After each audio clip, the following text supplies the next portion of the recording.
tidak jarang bukan ada orang-orang yang langsung mendapatkan posisi tinggi. Padahal dia masih muda, kemampuannya tidak ada, kita tahu kerjanya jelek. Tapi karena statusnya, karena papanya siapa, karena omnya siapa, di perusahaan itu dia langsung diterima, bekerja dengan posisi yang sangat tinggi. Bukankah kita lihat fenomena ini yang mungkin seringkali terjadi. Jadi zaman sekarang itu sudah tidak butuh skill, butuh yang lain, orang dalam. Gitu ya. Jadi kunci keberhasilan bukan kemampuan, butuh orang dalam. Butuh status yang baik. Kalau kita punya status yang baik, latar belakangnya kita baik, koneksinya bagus, kita seringkali diuntungkan. Tetapi kalau orang-orang yang kurang baik statusnya, ya mereka rentan ditolak.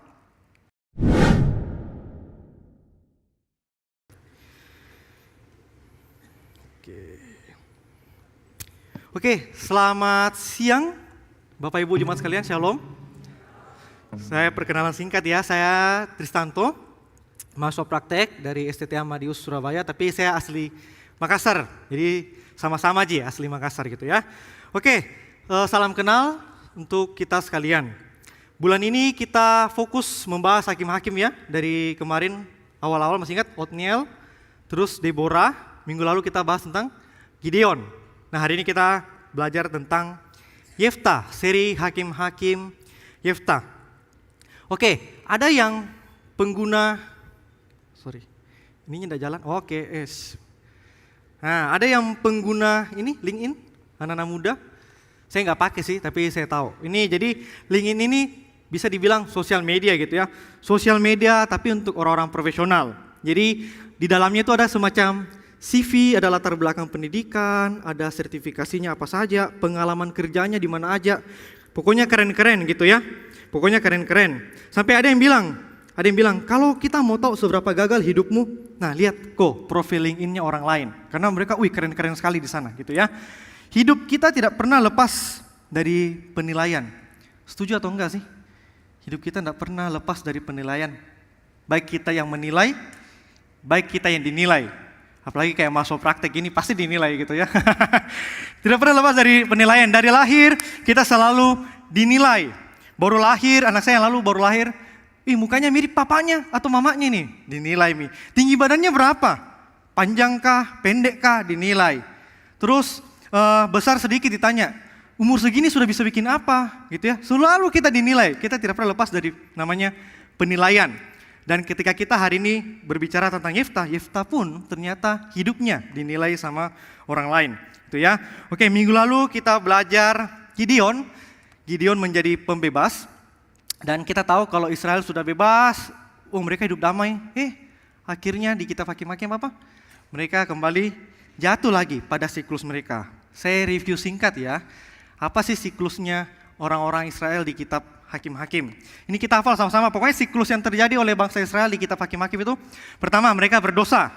Setelah mereka berdosa menyembah berhala, mereka masuk ke pola kedua, mereka ditindas. Setelah ditindas, mereka bertobat.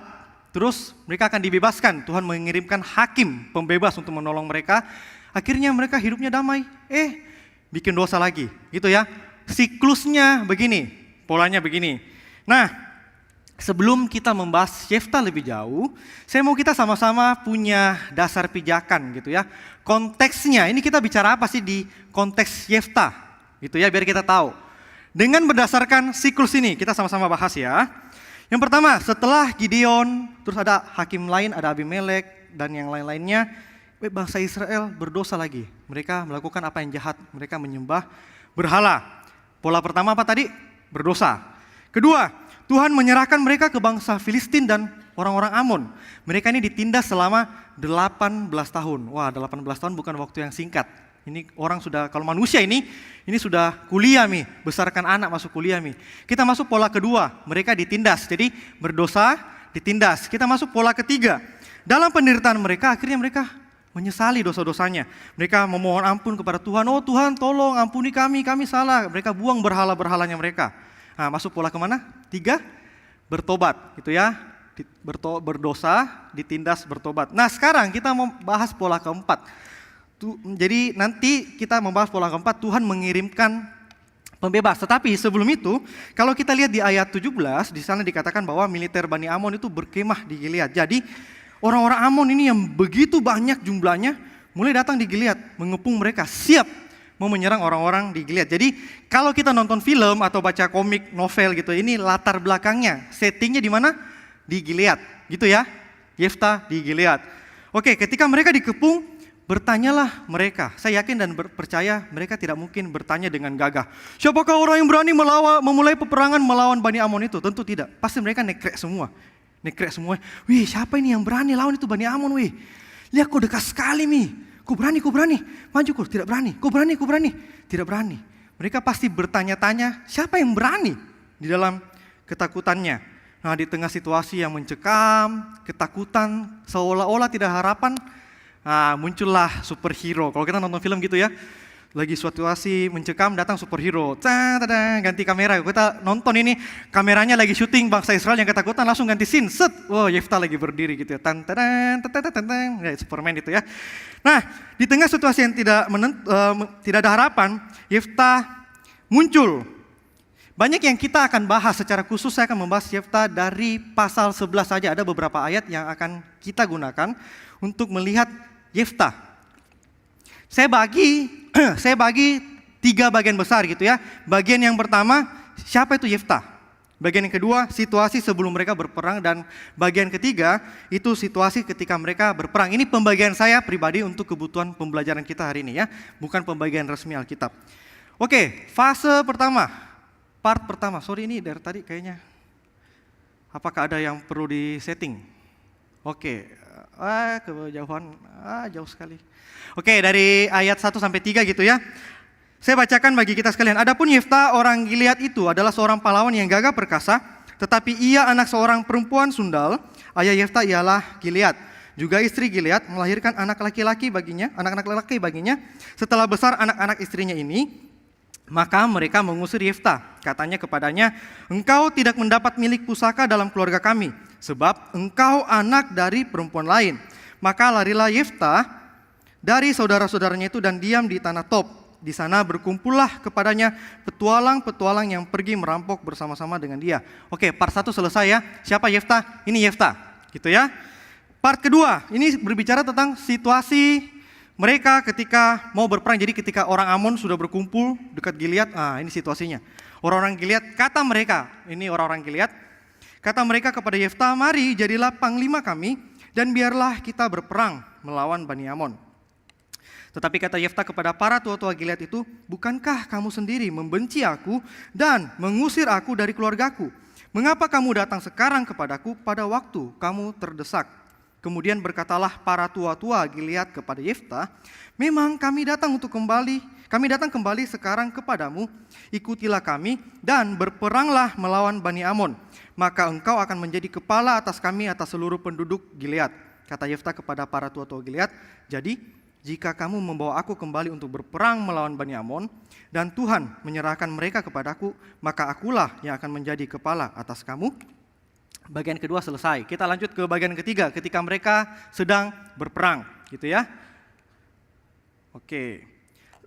Ayat 29, 32 dan 33. Lalu roh Tuhan menghinggapi Yefta, ia berjalan melalui daerah Gilead dan daerah Manasye. Kemudian melalui Mispa di Gilead, dan dari Mispa di Gilead ia berjalan terus ke daerah Bani Amon. Ayat 32. Kemudian Yefta berjalan terus untuk berperang melawan Bani Amon, dan Tuhan menyerahkan mereka ke dalam tangannya.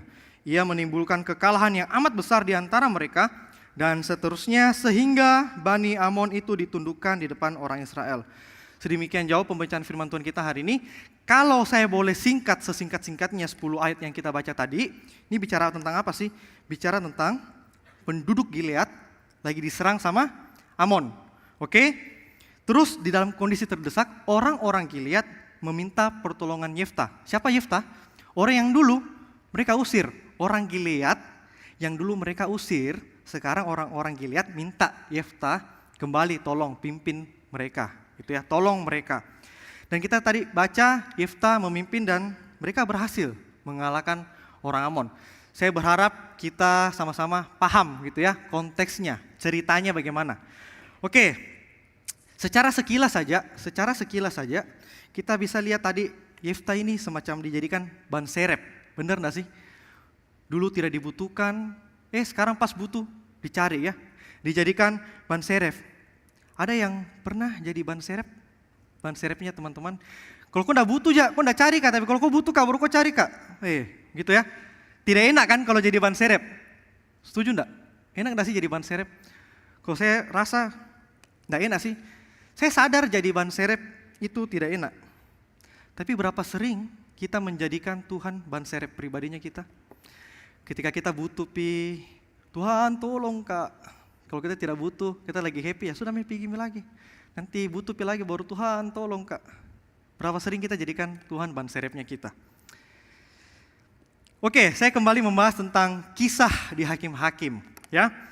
Jadi dari yang selama ini kita lihat dari awal minggu tentang Hakim-Hakim, kita bisa melihat bahwa Tuhan bisa pakai siapapun. Secara khusus hari ini kita akan belajar dari kisah Yefta. Kita akan belajar dari kisah Yefta bahwa Tuhan bisa pakai Yefta untuk melakukan rencananya. Termasuk Tuhan bisa pakai kita untuk melakukan rencananya. Oke? Pertanyaannya adalah bagaimana Tuhan memakai kita untuk melakukan rencananya? Tuhan memakai kemampuan kita. Jadi dengan memakai kemampuan kita. Di pasal 11 ayat 1 dikatakan bahwa adapun Yefta orang Gilead itu adalah seorang pahlawan yang gagah perkasa. Wah, gagah perkasa. Ini kalau bahasanya anak zaman sekarang itu dibilang, wih Yefta ini sigma sekali. Gitu ya, sigma. Mewing, ada yang paham gitu? Kalau enggak paham nanti tanya anak-anaknya gitu ya. Yang generasi Z menuju generasi Alpha. Yefta ini pahlawan yang gagah perkasa. Seperti yang saya bahas tadi di awal, ya. Kalau kita ini tidak pernah bisa lepas dari namanya penilaian. Dan salah satu aspek menilai yang paling mudah apa? Gampang, lihat saja kemampuannya dia bisa apa, ya kan? Seolah-olah kalau dia banyak bicaranya, mau kau dengar. Tunjukkan kok bisa apa, jangan kau cuma bicara. Kalau kau cuma bicara ya angin lalu lah, omonganmu itu angin lalu Betul? Makanya mungkin ada peribahasa bilang gini, token kosong nyaring bunyinya. Nah sekarang tong kosong udah relevan nih, karena token kosong lebih nyaring bunyinya daripada tong kosong. Ada yang relate dengan peribahasa ini? Kalau yang tidak relate mungkin antara dua tidak pernah pakai token listrik atau tidak pernah hidup susah gitu ya. Nanti kalau Bapak Ibu ada yang tidak paham bunyinya token listrik habis, tanya istri saya di belakang, dia hafal sekali karena tiap bulan pasti itu bunyi di belakang gitu ya. Nah, oke, mohon maaf saya curhat masalah keluarga. Lanjut, Alkitab jelas mengakui bahwa Yefta adalah pahlawan yang gagah perkasa. Saya tidak tahu Yefta ini sehebat apa. Karena bayangkan ya, kalau saya jadi orang Gilead, saya malu sekali sih hubungi Yefta ya. Saya sudah usir dia, terus pas saya butuh saya panggil kembali. Saya bayangkan Yefta ini pasti hebat sekali, tapi saya tidak tahu sehebat apa. Pasti bisa dibilang Yefta ini bukan orang yang tong kosong, nyaring bunyinya. Kalau kita lihat di ayat 33, dikatakan bahwa Yefta menang melawan orang-orang Amon gitu ya. Yang menimbulkan kekalahan yang amat besar di antara mereka. Pertanyaannya adalah, apakah rahasia kemenangan Yefta? Apakah karena kehebatannya? Apakah karena dia pahlawan yang gagah perkasa gitu ya? Tapi kalau kita lihat di ayat 29 dan 32 ternyata tidak. Kemenangan Yefta rahasianya adalah lalu roh Tuhan menghinggapi Yefta dan Tuhan menyerahkan mereka ke dalam tangannya. Jadi rahasia kemenangan Yefta adalah bukan kemampuannya, bukan kehebatannya, tetapi penyertaan Tuhan. Yefta memang kita harus akui, benar Yefta adalah orang hebat. Tetapi ketika Yefta yang hebat dipakai oleh Tuhan, kehidupan Yefta, kehebatan Yefta menjadi sangat efektif sesuai dengan rencana Tuhan. Pertanyaannya adalah, kalau begitu Tuhan hanya pakai orang hebat sih. Yefta kan orang hebat, berarti Tuhan cuma mau pakai orang hebat. Nah kalau kita lihat minggu lalu kita belajar tentang Gideon, kita akan melihat dua kontras orang yang sangat berbeda. Gideon orang yang sangat penakut, sangat lemah, sangat tidak mampu. Bahasa saya mungkin pengecut. Tetapi kita lihat Tuhan pakai jadi pembebas. Dan hari ini kita lihat Yefta, seorang yang sangat mampu, seorang pahlawan yang gagah perkasa, Tuhan juga pakai. Poin yang saya mau katakan adalah Tuhan pada dasarnya bisa pakai siapapun, terlepas apa kemampuan kita. Oke? Gideon yang lemah dipakai, Yefta yang kuat dipakai. Jadi Tuhan tidak memandang kemampuan kita, tapi Tuhan mau pakai kemampuan kita. Ini dua hal yang berbeda ya. Sebut saja Bambang. Mohon maaf kalau ada jemaat di sini namanya Bambang gitu ya. Sebut saja Bambang.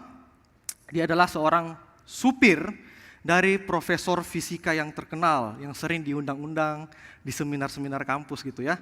Singkat ceritanya karena si Bambang ini sudah ikut profesor puluhan tahun, suatu waktu ketika Bambang mau menjemput, mengantar profesor ke tempat seminar, Si Bambang melihat wajah profesor yang kecapean, gitu ya. Dan Bambang bertanya, ih Prof, kayaknya capek sekali mukanya kita tadi, kecapean Ki Prof. Iya. Nah, saya ada ide Prof. Kan saya sudah ikut profesor puluhan tahun ya. Seminar-seminarnya profesor itu saya sudah hafal mati milah. Mau pertanyaannya orang, saya rasa saya bisa menjawab lah karena puluhan tahun misalnya dengar profesor. Begitu-begitu ji materinya kita Prof. Bagaimana nanti pas di seminar saya mau menggantikan Ki Prof. Profesor jadi supir, jadi saya jadi profesor. Oh, terus si profesor bilang, kamu yakin Bang? Ini Bang Bambang ya, bukan Abang ya. Kamu yakin Bang? Yakin, ya sudah karena puluhan tahun bersama, profesor percaya, mempercayakan kepada Bambang gitu ya. Singkat ceritanya mereka menyamar dan tidak ada yang tahu, untuk kebutuhan ilustrasi tentunya, dia menyamar tidak ada yang tahu. Bambang ceramah, seminar di depan, hebat sekali. Dia hafal mati materinya profesor. Ketika selesai materi, tanya jawab, dia bisa jawab dengan sangat baik. Ada pertanyaan, dijawab dengan baik. Ada pertanyaan, dijawab dengan baik. Dia kualitasnya setara dengan profesor. Tapi tiba-tiba di akhir materi, ada seorang mahasiswa yang berdiri dan langsung mengangkat tangan. Profesor, saya tidak mau bahas yang materi-materi begitu, itu sudah lama Mi. Itu sudah lama Mi. Bagaimana kalau kita bahas saja tentang teori fisika yang paling baru yang sedang viral belakangan ini. Apa pandangan profesor tentang teori ini? Dijabarkan rumus-rumusnya, isu-isunya apa. Langsung Bambang mati Mi. Belum pernah Kak dengar ini teori barunya fisika. Gitu ya. Dan si mahasiswa ini bertanya, kalau memang kau pintar profesor, jawab kau pertanyaanku. Mahasiswa-mahasiswa di sana dengar, susah sekali pertanyaannya nih mahasiswa. Pintar sekali nih, susah sekali pertanyaannya. Di tengah situasi yang mengerikan, Bambang tidak tahu harus jawab apa karena ini teori baru. Bambang keringat dingin, kakinya lembek, gitu ya. Jantungnya tegang, dak duk. Saya harus jawab apa ini? Nah, tapi bukan Bambang kalau dia tidak banyak akalaknya begitu ya. Bukan Bambang namanya. Jadi Bambang bilang begini, anak muda, saya akui memang pertanyaanmu bagus sekali. Tapi sebenarnya menurut saya pertanyaan yang kau pikir susah, menurut saya tidak susah Ji. Tapi karena tidak susah saya tidak perlu jawab. Biar supir saya yang di belakang yang menjawab. Jadi supirnya di belakang menjawab yang menjelaskan dengan sangat hebat. Dan orang-orang amazed, kagum. Supirnya saja bisa sehebat ini. Apalagi profesornya. Orang bertepuk tangan dan Bambang menikmati sorak-sorai di auditorium seminar itu. Izinkan saya bertanya, berapa banyak dari kita yang mungkin sebagai orang Kristen hidup seperti Bambang? Kita berpikir, saya berhasil sampai hari ini itu karena saya. Padahal dia tidak melakukan apa-apa, bukan? Mungkin ada di antara kita yang berpikir, saya berhasil kenapa? Karena ini usahaku, ini kerja kerasku, kok tidak tahu saya ada di titik ini bagaimana? Pengorbananku, bayar hargaku, saya begadang-begadang, banting tulang. Kok bilang, karena Tuhan, enak saja karena Tuhan, usahakulah. Atau mungkin kita ketika melihat keselamatan kita berpikir, kenapa keselamatan ini usahanya kita. Saya hidupnya taat kok, saya tidak bikin dosa, saya rajin baca Alkitab, saya persembahan, rajin saya berdoa melayani Tuhan di gereja, apalagi tiap minggu saya rajin datang gereja.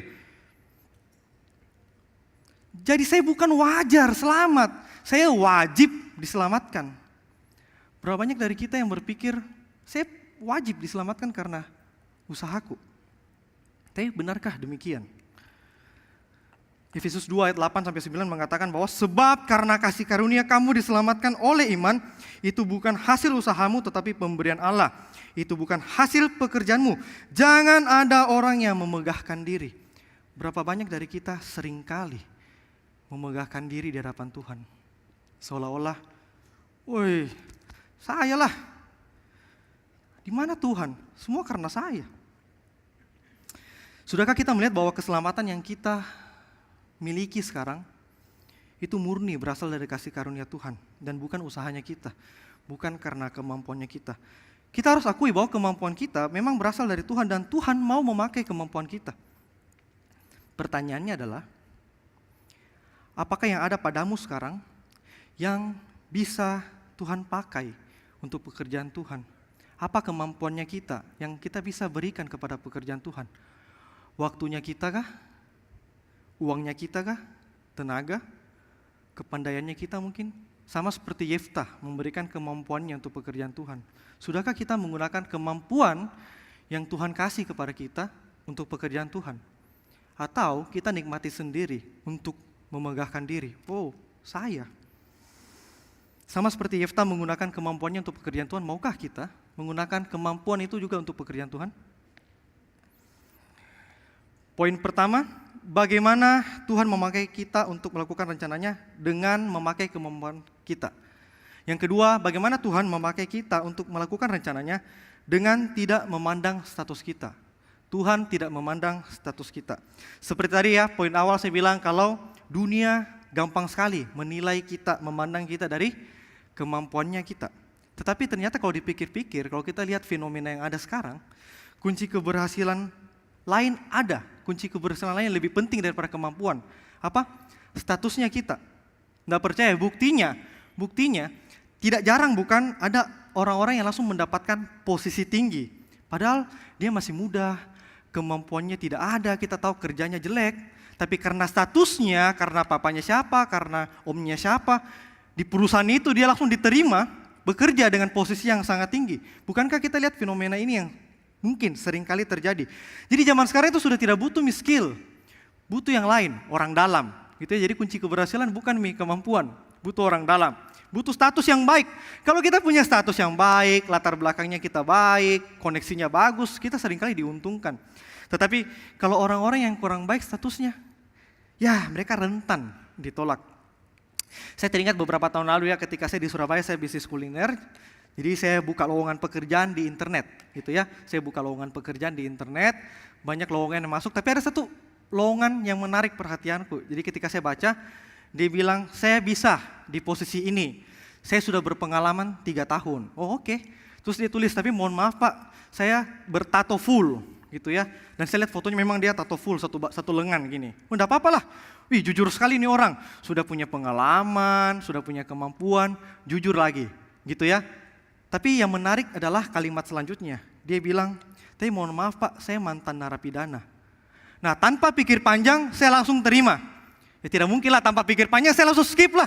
Siapa yang berani ambil resiko? Saya tidak bilang, orang tidak bisa berubah, tidak. Tapi saya tidak berani. Saya memandang orang berdasarkan latar belakangnya, saya menilai orang berdasarkan statusnya. Bukankah begitu juga dengan kita? Bukankah kita sangat mudah menilai orang berdasarkan statusnya?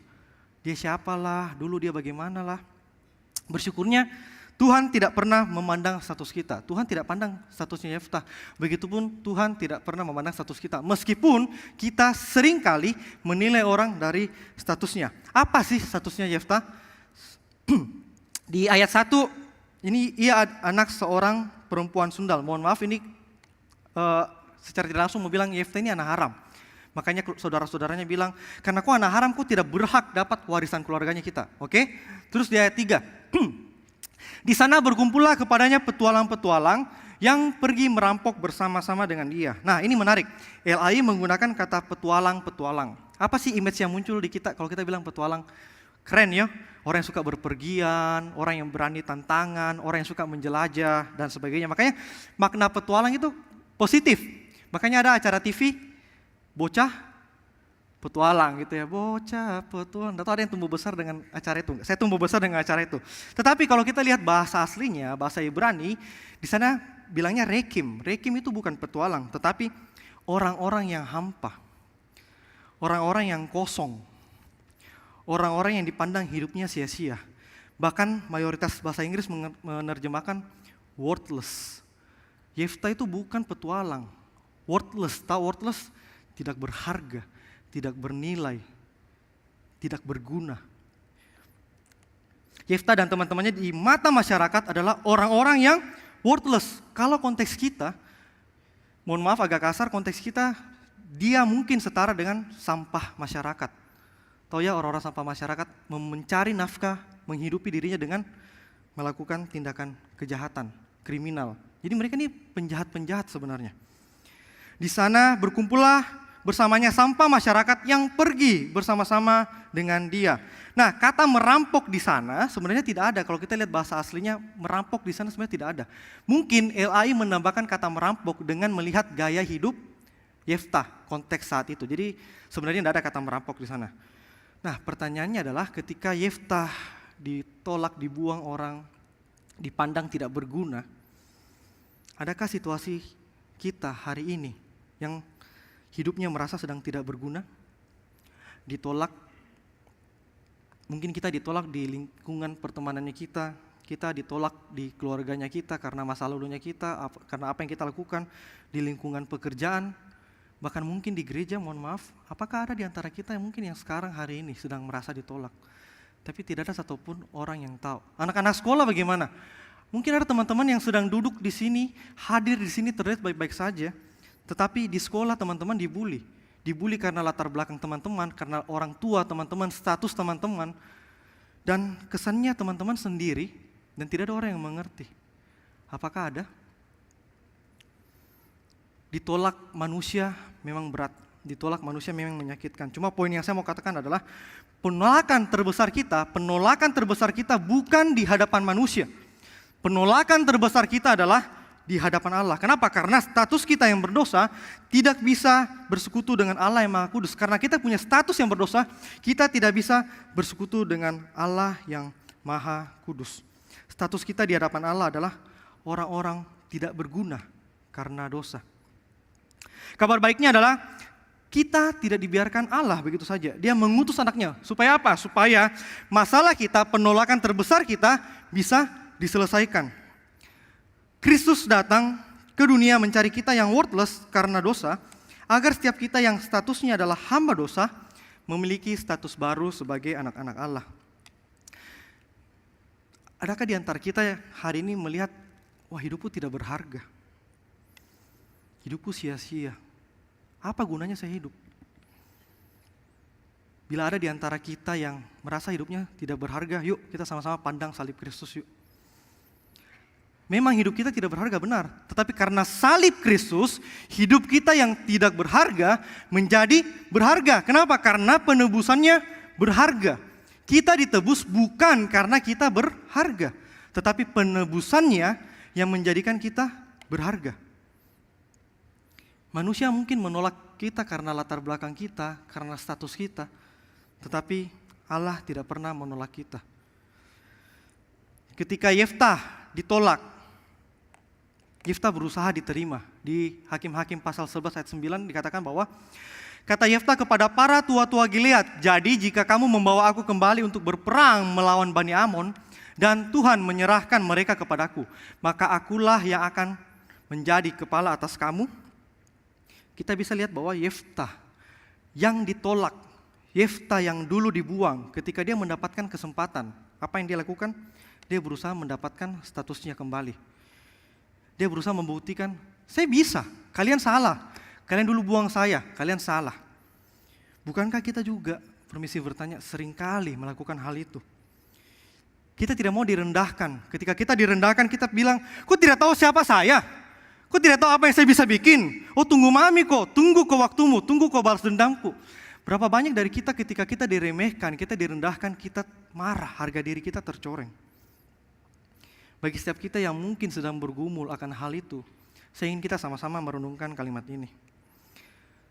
Di saat kita yang terbuang, berusaha naik menjadi yang terpandang di hadapan dunia, anak Allah yang terpandang malah turun ke dunia menjadi yang terbuang, untuk menanggung penolakan dan dosa kita. Supaya apa? Agar setiap kita yang awalnya ditolak Bapa akibat dosa, akhirnya kita bisa hidup sebagai anak-anak Allah. Ketika kita sibuk mencari status di dunia, ketika kita berusaha membuktikan, saya bisa, saya orang penting, saya orang hebat. Anak Allah malah dari surga turun ke dunia, melepaskan statusnya. Dia direndahkan, ditelanjangi, diludulahi, dicambuk, disiksa, bahkan finalnya mati di atas kayu salib. Untuk apa? Untuk menebus dosa kita. Supaya apa? Kita yang awalnya ditolak Bapa, akhirnya bisa diterima Bapa kembali. Pernahkah kita berpikir hal ini, atau kita hanya sibuk memikirkan status kita di hadapan manusia? Melalui kisah Yeftah, hari ini kita sama-sama belajar bahwa bagaimana Tuhan memakai kita untuk melakukan rencananya. Yang pertama dengan Tuhan memakai kemampuan kita.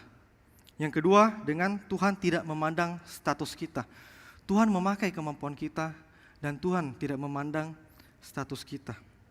Pertanyaannya adalah, apakah ada di antara kita? Apakah ada di antara kita yang karena status kita dari latar belakang keluarga yang baik mungkin, berpendidikan mungkin, atau karena kemampuan kita, maka kita berpikir, oh saya sangat layak dipakai Tuhan. Ini kalau saya tidak ada di gereja ini, tidak jalan itu gereja, saya penting sekali, saya sangat layak dipakai Tuhan. Bila iya, lupakah kita kalau tanpa karya penebusan Kristus, kita bukanlah siapa-siapa, selainkan manusia berdosa yang seharusnya binasa, bukan? Masihkah kita membanggakan status kita, kemampuan kita? Ataukah mungkin ada di antara kita yang berpikir karena statusku, karena kelemahan-kelemahanku banyak, saya tidak layak Tuhan, Engkau pakai, saya tidak layak, saya berdosa sekali, saya tidak layak. Apakah ada? Bila ada, izinkan saya bertanya, lupakah kita kalau melalui karya penebusan Kristus, kita yang tidak berharga, akhirnya sekarang hidupnya menjadi berharga. Dengan hanya melihat karya Kristus membantu kita melihat diri kita secara seimbang. Oke? Meskipun kita bisa dan telah belajar bagaimana Tuhan memakai Yeftah, namun yang saya mau katakan adalah kisah Yeftah hari ini pada dasarnya bukanlah berbicara tentang gambaran kita. Meskipun kita bisa dan telah belajar bagaimana Tuhan memakai Yeftah, namun kisah Yeftah pada dasarnya bukanlah gambaran tentang kita. Kalau bukan tentang kita, terus gambaran tentang siapa? Yeftah adalah gambaran samar dari Kristus, dan kitalah orang-orang Gileadnya. Yeftah adalah gambaran samar dari Kristus, kitalah orang-orang Gileadnya. Bedanya apa? Yeftah adalah pembebas yang tidak sempurna, pembebas yang berdosa, dan Kristus adalah pembebas yang sempurna, pembebas yang tidak melakukan dosa. Yeftah yang awalnya ditolak karena orang-orang Gilead, ditolak sama orang-orang Gilead, pada akhirnya kita lihat apa? Akhirnya Yeftah yang ditolak kemudian menyelamatkan orang-orang Gilead yang awalnya menolak dia. Berbeda dengan Kristus, Kristus yang tidak berdosa, yang awalnya ketika dia datang kepada kita, manusia berdosa, apa yang kita lakukan? Kita menolak dia, dan akhirnya apa yang kita lihat pada akhirnya? Kristus mati menyelamatkan kita manusia berdosa. Yeftah adalah gambaran samar, Kristus dan kitalah orang-orang Gileadnya. Perbedaannya adalah orang Gilead yang berinisiatif mencari penyelamat, bukan Yeftah yang mencari orang-orang Gilead. Orang-orang Gilead yang berinisiatif mencari penyelamat. Bedanya dengan Kristus apa? Kristus adalah penyelamat yang berinisiatif mencari kita. Bahkan ketika kita masih di dalam dosa dan tanpa kita sadar kita sedang butuh keselamatan, Kristus juru selamat itu yang hadir berinisiatif mencari kita. Tapi apa yang kita lakukan ketika penyelamat yang berinisiatif ini datang dalam kehidupan setiap kita? Dikatakan bahwa Yohanes 1 ayat 11, ia datang kepada milik kepunyaannya, tetapi orang-orang kepunyaannya itu tidak menerimanya. Ketika Kristus berinisiatif datang menyelamatkan kita, apa yang kita lakukan? Kita menolak dia. Mungkin ada di antara kita yang hari ini merasa ditolak. Izinkan saya mengingatkan setiap kita, sebelum kita mengalami apa itu penolakan, Kristus lebih dahulu mengalami penolakan kita. Jadi jangan berpikir bahwa, oh Tuhan, Kau tidak mengerti, saya punya sakit ini, saya ditolak. Omong kosong, kenapa? Karena Kristus lebih dahulu ditolak sama siapa? Sama kita. Kristus sangat mengerti penderitaan penolakan. Oleh sebab itu mungkin ada di antara kita yang di sini hadir merasa ditolak. Datanglah kepada Kristus karena hanya Dia satu-satunya yang paling mengerti apa itu namanya penolakan. Apa sakitnya ditolak. Mungkin ada di antara kita yang mau datang kepada Tuhan, tetapi kita berpikir, aduh Tuhan pasti tolak Kak. Tuhan pasti tolak Kak. Dosaku banyak sekali. Mungkin suara hati kita berbisik, kau yakin mau tobat? Sadar kue, dosamu banyak sekali. Ngaca kok, banyak sekali dosamu. Tidak malu kau datang mau bertobat, kau lo bolak-balik bikin tobat, minta ampun, bertobat, minta ampun. Kau tidak bisa diampuni. Teruskan saja dosamu, kau sudah terlanjur tidak berharga kau terlanjur rusak Adakah di antara kita yang sedang bergumul, takut ditolak karena dosa-dosanya kita? Satu hal yang saya mau katakan adalah, kita memang tidak sempurna dan masih bisa jatuh. Bahkan hidup kita seringkali mendukakan hati Tuhan. Tetapi ingat, penerimaannya dan pengampunannya jauh lebih besar daripada dosa-dosa kita, bukan? Saya ulangi sekali lagi, kita memang tidak sempurna dan masih bisa jatuh. Bahkan hidup kita seringkali mendukakan hati Tuhan melalui pemikiran kita, melalui perkataan kita, melalui perilaku kita. Tetapi penerimaannya dan pengampunannya jauh lebih besar daripada dosa-dosa yang kita lakukan. Oleh sebab itu kita bisa datang kepada Dia karena Dia akan menerima kita. Itu telah dibuktikan apa? Telah dibuktikan melalui anaknya yang tersalib untuk dosaku dan dosamu. Jangan biarkan lagi iblis menipu kita. Allah tidak terima kok. Jangan biarkan lagi iblis menipu kita. Datanglah kepada Allah. Allah tidak akan pernah menolak kita. Ketika kita datang kepada Dia, tangannya akan menyambut kita terbuka dengan lebar, selebar tangan anaknya yang tersalib di atas kayu salib untuk dosaku dan dosamu. Mari kita tundukkan kepala, kita masuk dalam doa.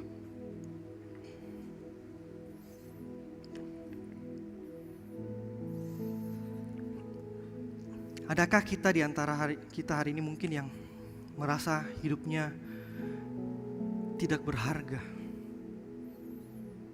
penuh penolakan dari orang sekitar, sampai kita bertanya, Tuhan, untuk apa saya hadir di dunia ini kalau saya hidup seperti ini, ditolak di sini, ditolak di sana? Datanglah kepada Tuhan. Kenapa? Karena Tuhan lebih dahulu mengerti apa itu penderitaan penolakan. Kristus lebih dahulu mengalami penolakan, sehingga Dia mengerti rasa sakit yang kita alami. Atau mungkin ada di antara kita yang ketika kita mau datang kepada Tuhan, kita berpikir kita sangat tidak layak. Silakan secara pribadi datanglah kepada Tuhan, karena Tuhan siap menerima kita kembali. Tuhan tidak menolak kita. Tuhan tidak memandang status kita. Tuhan tidak memandang apa yang bisa kita kerjakan.